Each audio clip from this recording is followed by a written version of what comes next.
Il-ħamis filgħodu l-Ministru responsabbli mis-settur tal-enerġija nediet proċess ta' konsultazzjoni pubblika sabiex pajjiżna ikollu sorsi ta' enerġija differenti permezz tal-użu ta' offshore wind farms.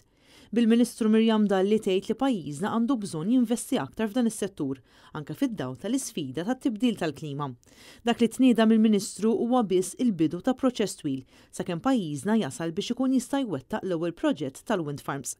Netnews staqsal il-Ministru Mirjam Dalli għaliex il-Gvern Laburista dam dawn is-snin kollha biex ħall l-ewwel pass li suppost se jwassal biex isir investiment fl-enerġija ta' pajjiżna. Bil-Ministru stess tikkonferma li bdew jaħdmu fuq din il-policy fl-aħħar xhur. Għax istennejtu 10 snin ilkom il-Gvern, stennejtu 10 snin biex nieħdu l-konsultazzjoni pubblika, ma sajtux għamiltu qabel.